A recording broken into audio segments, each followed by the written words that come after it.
જય સ્વામિનારાયણ. આજે SY BCom semester 4 corporate accounting 2 કે જેમાં આપણે પહેલું ચેપ્ટર છે જે સંયોજનના હિસાબો એ બાબતે અભ્યાસ કરવાનો છે કે એમાં સંયોજનના હિસાબોની થિયરી જોઈએ કે સમાન ધંધો કરતી કંપનીઓ મોટા પાયા પરના ઉત્પાદનના લાભો મેળવવા માટે કે ગળાકાપ હરીફાઈ દૂર કરવા સંયોજિત થાય છે. આને સંયોજન કે સમાવેશ કહેવાય છે. વિશાળ અર્થમાં સંયોજન એ એવી પરિસ્થિતિ દર્શાવે છે કે જેમાં બે કંપનીઓ ભેગી થાય અને નવી કંપની અસ્તિત્વમાં આવે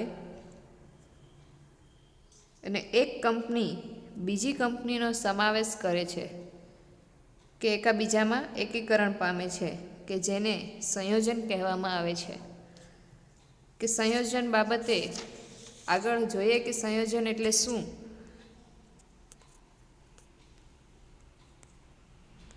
સંયોજન એટલે અમલ્ગમેશન કે જ્યારે બે કે વધુ કંપનીઓ ભેગી થઈ અને એક નવી કંપનીની રચના કરે ત્યારે તેને સંયોજન કહેવામાં આવે છે. આ સંજોગોમાં ભેગી થતી બંને જૂની કંપનીઓનું વિસર્જન કરવામાં આવે છે અને તેઓ પોતાનો ધંધો નવી કંપનીને વેચી દે છે. સામાન્ય રીતે નવી કંપની ખરીદ કિંમત પેટે મોટે ભાગે પોતાના શેર આપે છે અને જૂની કંપનીના શેર હોલ્ડરોને તેના શેરના બદલામાં નવી કંપનીના શેર આપવામાં આવે છે. આ પ્રમાણે સંયોજન કરવા માટે બંધ થતી બધી કંપનીઓના શેર હોલ્ડરોની સંમતિની જરૂર તેથી આ જરૂરી છે અને તેથી આ કંપની કે જૂની કંપનીઓ છે વિસર્જન અંગે ઠરાવ પસાર કરે છે અને વિસર્જનના કાર્ય માટે વિસર્જન અધિકારી એટલે કે લિક્વિડેટરની નિમણૂક કરે છે. અને લિક્વિડેટર છે જૂની કંપનીઓના મિલકતો અને દેવા હોય કે એને ચૂકતે કરવાનું કાર્ય કરે છે કે દેવાનું કાર્ય કરે છે. મિલકતો વેચવાનું અને દેવા વેચી દેવાનું કામ કરે છે. અહીં બધી કે મોટાભાગની મિલકતો અને દેવા નવી કંપનીને વેચી દેવામાં આવે છે અને નવી કંપની પાસેથી ખરીદ કિંમત પેટે જ શેર રોકડ કે ડિબેન્ચર મળે તે બંધ થતી કંપનીના શેર હોલ્ડરો વચ્ચે વહેંચી આપે છે. કે જે ખરીદ કિંમત પેટે જે શેર હોય રોકડ હોય કે ડિબેન્ચર હોય તે બંધ કંપની હોય બંધ થતી કંપની હોય એના શેર હોલ્ડરો વચ્ચે વેચી દેવામાં આવે છે. સામાન્ય રીતે બધા શેર હોલ્ડરો આ યોજના સાથે સંમત થાય છે એટલે તે યોજના બધા શેર હોલ્ડરો બંધન કરતા છે. પરંતુ અસંમત શેર હોલ્ડરો પોતાનો લેખિત વિરોધ નોંધાવી શકે. ઠરાવ પસાર થાય પછી 7 દિવસમાં કંપનીની રજિસ્ટર ઓફિસે વિરોધ લિક્વિડેટર સમક્ષ રજૂ કરવો પડે છે અને શેર હોલ્ડરોને લિક્વિડેટરની શેર મૂડી પરત કરે છે તેને કેટલી રકમ આપવી તેનો આધાર બંને વચ્ચે થયેલી શરતો પર છે. દાખલા તરીકે જોઈએ કે સંયોજનમાં ધારો કે અ અને બ કંપનીઓ જોડાઈ જાય અને નવી ક કંપનીની રચના કરે તો પરિસ્થિતિ કઈ મુજબ થાય કે અ કંપની પ્લસ બ કંપની એટલે બરાબર ક કંપની. એટલે દાખલા તરીકે બ્રુક બોન્ડ ઇન્ડિયા લિમિટેડ અને લિપ્ટન ઇન્ડિયા લિમિટેડ નામની બે કંપની છે એ વેચવામાં આવે છે કે બે વચ્ચે કંપનીનું સંયોજન થયું હતું અને એક નવી કંપનીનું સર્જન થાય છે. બંને ભેગી થઈ અને એક નવી કંપની ખોલે છે એનું નામ છે book bond Lipton India limited company. એટલે કે અહીંયા સંયોજન થયું કહેવાય કે અ કંપની અને બ કંપની ભેગી થાય તો ક કંપની અસ્તિત્વમાં આવી. એવી જ રીતે book bond India limited company અને લિપ્ટન ઇન્ડિયા લિમિટેડ નામની કંપની બંને ભેગી થઈ અને બ્રુક બોન્ડ લિપ્ટન ઇન્ડિયા નવી કંપની અસ્તિત્વમાં આવી. તો આ રીતે કંપનીનું સંયોજન થયું કહેવાય. તો આગળ આપણે એની પદ્ધતિઓ જોઈએ કે એમાં ખરીદ કિંમત શું હોય કે ખરીદ કિંમતની વાત આવે છે. ખરીદ કિંમત કોને કહેવાય તો સંયોજન સમાવેશ અને બાહ્ય પુનઃરચનામાં હંમેશા એક કંપની બીજી કંપની કે કંપનીઓનો ધંધો ખરીદી લે છે કે ત્રણેયમાં જે સંયોજન આવે છે અત્યારે સંયોજન ચાલે છે પછી આગળ સમાવેશ કે પછી બાહ્ય પુનઃરચના આવે તો દરેકમાં છે એક કંપની બીજી કંપનીને કે કંપનીઓનો ધંધો ખરીદી લે છે ખરીદનાર કંપની ધંધાની કિંમત પેટે જે રકમ આપવાનું નક્કી કરે છે તેને ખરીદ કિંમત કહેવાય. ખરીદ કિંમત એટલે શું? તો કે ખરીદનાર કંપની છે ધંધાની કિંમત પેટે, એનો ધંધો છે એના કિંમત પેટે જે રકમ આપવાનું નક્કી કરે એ રકમને ખરીદ કિંમત કહેવાય. ખરીદનાર કંપની ફરજામાં જતી કંપનીની મિલકતો અને દેવાની કિંમતો ફરીથી નક્કી કરવામાં આવે છે અને ખરીદ કિંમત નક્કી કરવા માટે કેટલીક ગણતરી કરવી પડે છે. કે ખરીદ કિંમત નક્કી કરવી પડે, ધંધાની કિંમત નક્કી કરવી પડે કે જે કિંમત કે રકમ આપવાનું નક્કી થાય એને ખરીદ કિંમત કહેવાય. એટલા માટે જે ખરીદ કિંમત નક્કી કરવા કેટલીક ગણતરી પણ કરવી પડે. યાદ કરો કે હિસાબી ધોરણ 14 મુજબ ખરીદનાર કંપની વેચનાર કંપનીના શેર હોલ્ડરોને જે રકમ ચૂકવે તેનો જ સમાવેશ ખરીદ કંપનીમાં કરવાનો છે. કે શેર હોલ્ડરોને જે રકમ ચૂકવવામાં આવતી હોય, કે જે ખરીદનાર કંપની છે વેચનાર કંપનીના શેર હોલ્ડરોને જે રકમ ચૂકવે શેરની, એ રકમને સમાવેશ કરવામાં આવે છે ખરીદ કિંમતમાં.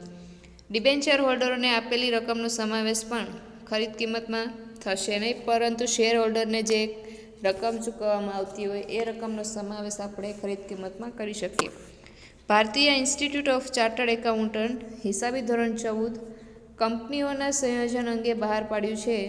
તે મુજબ દાખલા ગણવાના હોવાથી નીચેની બધી ગણતરીઓ છે અને એને હિસાબી ધોરણ મુજબ કરવામાં આવી છે.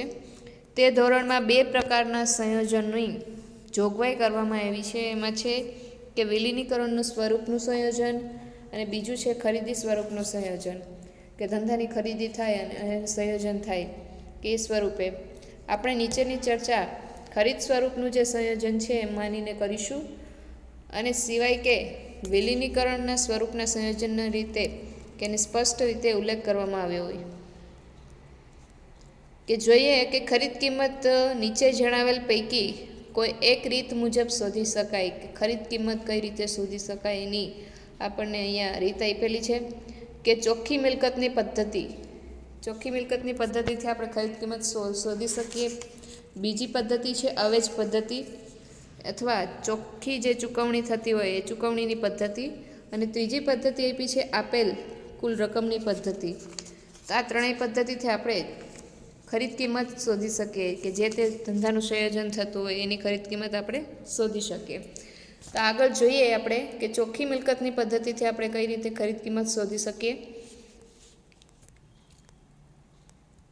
કે ચોખ્ખી મિલકત પદ્ધતિમાં નેટ એસેટ મેથડમાં ચોખ્ખી મિલકત બરાબર મિલકતો માઇનસ દેવા, એટલે કે જે મિલકતો હોય ધંધાની એમાંથી દેવા માઇનસ કરીએ એટલે ચોખ્ખી મિલકત મળે આપણને. બરાબર. જો ખરીદનાર કંપની વેચનાર કંપનીની જુદી જુદી મિલકતો કેટલી કિંમતે લેવાનું નક્કી કરે છે તથા દેવા કઈ કિંમતે લે છે તે જણાવ્યું હોય તો લીધેલ કુલ મિલકતોની નવી કિંમતના સરવાળામાંથી લીધેલ કુલ દેવાની નક્કી થયેલી રકમ બાદ કરવાથી ચોખ્ખી મળેલ એટલે કે ચોખ્ખી મિલકત મળે છે અને તે જ ખરીદ કિંમત ગણાય છે. આપણને દાખલામાં કે એમાં માહિતી આપવામાં આવે કે ખરીદનાર કંપની છે વેચનાર કંપનીની જુદી જુદી એવી મિલકતો છે, કઈ અલગ કિંમત આપવામાં આવે આપણને, કે કઈ કિંમતે મિલકતો લે છે કિંમત એની નક્કી કરવામાં આવે, અને દેવા છે કઈ કિંમતે લે છે જણાવવામાં આવે. તો આપણે એ કુલ મિલકતોની જે નવી કિંમતનો સરવાળો થતો હોય અને કુલ લીધેલ દેવાની નક્કી થયેલી કિંમત હોય એ બાદ કરવાથી આપણને ચોખ્ખી મિલકત મળે અને એ જ મિલકત આપણી માટે ખરીદ કિંમત ગણાય. અહીં પાઘડી તરીકે કેટલી રકમ ચૂકવવાનું નક્કી થયું છે તે જણાવવામાં આવે છે. આમ ચોખ્ખી મિલકત પદ્ધતિ અનુસાર ખરીદ કિંમત બરાબર લીધેલ કુલ મિલકતોની કિંમત માઇનસ લીધેલ દેવાની કિંમત. એટલે ખરીદ કિંમતનું અહીંયા સૂત્ર આપે છે ચોખ્ખી મિલકતની પદ્ધતિમાં કે લીધેલ કુલ મિલકતોની કિંમત માઇનસ લીધેલ દેવાની કિંમત. કે દાખલા તરીકે જો કંપનીના પાકા સરવૈયામાં કુલ મિલકતો 2,50,000 હોય અને દેવા 50,000 હોય તો ખરીદ કિંમત નીચે મુજબ થાય કે કુલ મિલકતો 2,50,000 એમાંથી દેવા બાદ કરે 50,000 એટલે ચોખ્ખી મિલકત આપણને મળશે 2,00,000 રૂપિયા. જે 2,00,000 રૂપિયા છે એની ખરીદ કિંમત કહેવાય. નોંધ આપી છે આપણને કે પહેલી નોંધ જોઈએ કે નક્કી થયેલ કિંમતે મિલકતો, કે ખરીદનાર કંપની વેચનાર કંપનીની મિલકતો તેમજ દેવાઓ જે નક્કી કરેલ કિંમતે લે તે જ કિંમત ચોખ્ખી મિલકત પદ્ધતિ મુજબ ખરીદ કિંમત નક્કી કરતાં ધ્યાનમાં લેવી જોઈએ. કે જ્યારે ખરીદ કિંમતની ગણતરી કરવાની હોય ત્યારે ચોખ્ખી મિલકત પદ્ધતિમાં કે ખરીદનાર કંપની છે વેચનાર કંપનીની જે મિલકતો હોય, દેવા હોય કે એની નક્કી કરેલી કિંમતે લે તો એને નક્કી થયેલ કિંમતની મિલકતો એટલે એની ખરીદ કિંમતમાં ધ્યાનમાં લેવી જોઈએ. અહીં પાઘડી તરીકે કેટલી રકમ ચૂકવવામાં આવશે તે અલગ જણાવવામાં આવે છે, પાઘડી અલગ દર્શાવવામાં આવે છે. બીજી નોંધ છે ચોપડે કિંમતે, કે જો દાખલામાં કઈ કિંમતે મિલકતો કે દેવા લીધાનો ઉલ્લેખ ન કર્યો હોય તો ચોપડે દર્શાવેલ કિંમતે મિલકતો અને દેવા લીધા છે એમ માનીને દાખલો ગણવો. કે દાખલામાં સ્પષ્ટ જણાવવામાં ન આવે તો આપણે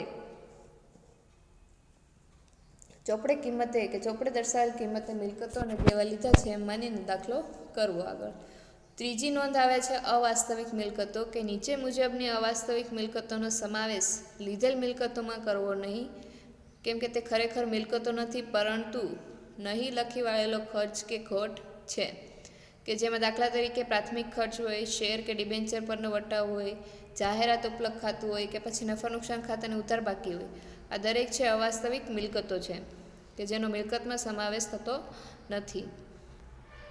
નહીં વેચાયેલો નફો, કે દેવા બાજુએ આપેલી નીચે મુજબની બાબતોનો સમાવેશ લીધેલ દેવામાં કરવાનો નથી. કે લીધેલ દેવામાં કઈ એવા દેવા છે કે જેનો આપણે સમાવેશ કરવાનો નથી, કારણ કે તે શેર હોલ્ડરોનો નહીં વેચાયેલો નફો છે, કે શેર પ્રીમિયમ આપ્યું હોય, મૂડી અનામત હોય, સામાન્ય અનામત હોય, કે નફા નુકસાન ખાતાની જમા બાકી હોય, વીમા ફંડ હોય, ડિવિડન્ડ સમતુલા ભંડોળ હોય, સિકિંગ ફંડ હોય. તો આવી કોઈ પણ બાકી આપણને દર્શાવવામાં આવે દેવા સાઈડ તો આપણે એને લીધેલ દેવામાં સમાવેશ કરવાનો નથી. કામદાર અકસ્માત વળતર ભંડોળ છે એ ભેગો થયેલો નફો છે અને તેથી ચોખ્ખી મિલકત ગણતા તે બાદ થાય નહીં, પરંતુ જો તે પૈકી કોઈ રકમ ચૂકવવાની છે એમ જણાવવામાં આવે તો તેટલી રકમ દેવું ગણી અને બાદ કરવી. પાંચમી નોંધ આપી છે દેવાના ફંડો, કે નીચેની બાબતો કંપનીના દેવા છે એટલે જ્યારે ખરીદનાર કંપની આખો ધંધો ખરીદી લે ત્યારે ખરીદ કિંમત ગણતા નીચે બાબતો કુલ મિલકતમાંથી બાદ કરવી. કે કુલ મિલકતોની ગણતરી થાય એમાંથી નીચેની બાબતો આપણે દેવાઓ જણાવ્યા છે ફંડ આપણે બાદ કરવાનું રહેશે. કે provident fund, staff pension fund, કર્મચારી નફા ભાગ ભંડોળ. ફક્ત મિલકતોની ખરીદી થાય, કે દાખલો ગણતા ખાસ જોવું કે ખરીદનાર કંપની છે આખો ધંધો લે છે કે ફક્ત મિલકતો જ લે છે.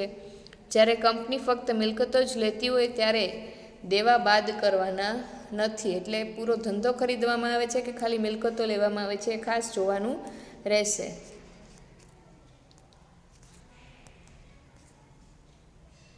આગળ જોઈએ અવેજ પદ્ધતિ, કે આ પદ્ધતિ અનુસાર ધંધો ખરીદનાર કંપની જે વેચનાર કંપનીની લીધેલ મિલકતો અને દેવા પેટે કુલ કેટલી રકમ આપશે તે જણાવવામાં આવે છે, અથવા ધંધાની ખરીદ કિંમત પેટે કેટલા શેર, ડિબેન્ચર કે રોકડ આપશે તે જણાવવામાં આવે છે. આ બધી રકમોનો સરવાળો કરવાથી આપણને ખરીદ કિંમત મળે છે. અવેજ પદ્ધતિ માટે નીચેના મુદ્દાઓ યાદ રાખવાના રહેશે. કે પહેલો મુદ્દો આપણને જણાવે છે અવેજ પદ્ધતિનો ઉપયોગ ક્યારે થાય, કે ખરીદનાર કંપની વેચનાર કંપનીના શેર હોલ્ડરોને અવેજ તરીકે કે રોકડ આપે, શેર આપે કે ડિબેન્ચર આપે તેની કિંમતનો સરવાળો કરીએ એટલે આપણને ખરીદ કિંમત મળશે. પરંતુ જો દાખલામાં આપણને શેર, ડિબેન્ચર વગેરેની કિંમતો આપી હોય અને બાકીની રોકડ આપી એમ જણાવવામાં આવે તો અવેજ પદ્ધતિથી ખરીદ કિંમત શોધાશે નહીં, કારણ કે બાકીની રોકડ કેટલી તે જાણી શકાશે નહીં. એટલે આપણે ચોખ્ખી મિલકતની પદ્ધતિથી દાખલો કરવો પડે અને ખરીદ કિંમત શોધવી પડે. બીજો મુદ્દો આપણને જણાવે છે કે બધા અવેજનો સમાવેશ. અવેજ પદ્ધતિથી ખરીદ કિંમત શોધતા ખરીદ કિંમત કે ખરીદનાર કંપની ગમે તે હેતુ માટે વેચનાર કંપનીના શેર હોલ્ડરોને ગમે તે અવેજ આપે તે બધાનો સમાવેશ છે ખરીદ કિંમતમાં થાય. જૂની કંપનીના ડિબેન્ચર પેટે ખરીદનાર કંપની પોતાના અમુક કિંમતના ડિબેન્ચર આપે, કે જે ખરીદનાર કંપનીને પોતાના ડિબેન્ચર અમુક આપે તો તેનો સમાવેશ છે ખરીદ કિંમતમાં થશે નહીં. પણ વિસર્જન ખર્ચ પેટે અમુક રકમ રોકડમાં ચૂકવે તો તેનો સમાવેશ આપણે ખરીદ કિંમતમાં થશે નહીં.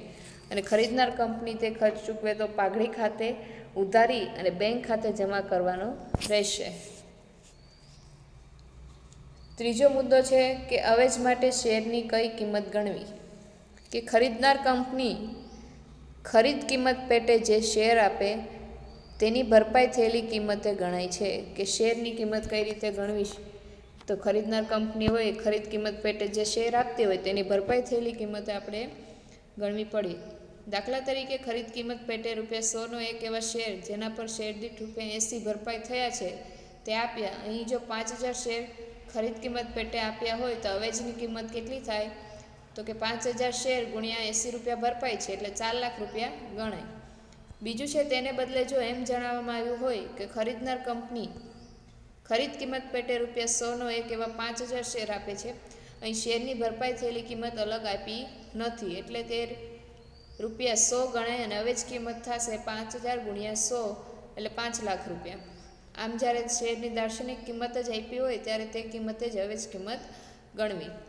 જ્યારે દાખલામાં શેરની બજાર કિંમત આપી હોય અને શેર તેની બજાર કિંમતે ગણવાના છે એમ જણાવવામાં આવ્યું હોય ત્યારે બજાર કિંમત જ અવેજ કિંમત ગણવી. દાખલા તરીકે શેરની બજાર કિંમત ₹140 જણાવી હોય તો તે કિંમતે શેર આપવામાં આવે તો અવેજ કિંમત કેટલી થશે કે 5000 શેર ગુણ્યા ₹140 એટલે ₹7 લાખ ગણાશે. ચોથો મુદ્દો જણાવે છે કે અપૂર્ણાંક શેર માટે રોકડ. જો ખરીદ કિંમતની ગણતરીમાં શેરની ચૂકવણી કરતાં અપૂર્ણાંક શેર આવે તો અપૂર્ણાંક શેરની બજાર કિંમત રોકડેથી ચૂકવવામાં આવે છે તેમ માની અને દાખલો ગણવો. દાખલા તરીકે અ કંપની લિમિટેડના 5000 શેર દરેક ₹100નો પૂરો ભરાયેલો છે અને બદલામાં બ કંપની દરેક 3 શેરના બદલામાં પોતાનો એક શેર ₹100નો આપે છે જેની બજાર કિંમત 150 છે. તો અહીં ખરીદ કિંમત કેવી રીતે શોધવી? તો 5000 શેર જે 100નો ભરાયેલો છે પણ એની સામે એ 3 શેરના બદલામાં પોતાનો એક શેર આપે છે તો 1/3 એટલે કે જે રકમ મળશે એની સામે જે પેલા બજાર કિંમત છે ₹150 લેખે 150 લેખેની ગણતરી કરવાની છે એટલે આટલા શેર એટલે અહીંયા 1666 શેર મળે છે એ શેર ₹150 લેખે આપશે અને બીજી રકમ વધારાની રહેશે એ રોકડા એને આપવામાં આવશે એટલે ખરીદ કિંમત આપણને એ રીતે મળશે. હવે આગળ જોઈએ કે પાઘડી કે મૂડી અનામત હોય પદ્ધતિથી ખરીદ કિંમત શોધવી હોય અને ત્યારે ખરીદનાર કંપનીએ પાઘડી પેટે શું આપ્યું તે જણાવવામાં આવતું નથી એટલે ખરીદનાર કંપનીના ચોપડે પાઘડી કે મૂડી અનામત શોધવું પડે. યાદ રાખો કે પાઘડી અને મૂડી અનામત ફક્ત ખરીદનાર કંપનીના ચોપડે જ શોધવું પડે છે, વેચનાર કંપનીના ચોપડે નહીં. એટલે પાઘડી બરાબર ખરીદ કિંમત માઇનસ ચોખ્ખી મિલકતો એટલે આપણને પાઘડી મળે. આનાથી ઉલટું જ્યારે ખરીદ કિંમત કરતાં ચોખ્ખી મિલકતો વધારે હોય ત્યારે મૂડી અનામત આવે છે અને મૂડી અનામત નીચેના સૂત્ર દ્વારા શોધી શકાય કે મૂડી અનામત બરાબર ચોખ્ખી મિલકતો માઇનસ ખરીદ કિંમત એટલે આપણને મૂડી અનામત મળે. તો ટૂંકમાં પાઘડી એ ચોખ્ખી મિલકતો કરતાં વધુ ચૂકવેલી રકમ દર્શાવે છે અને જ્યારે મૂડી અનામત એ ચોખ્ખી મિલકતો કરતાં ઓછી ચૂકવેલ રકમ દર્શાવે છે.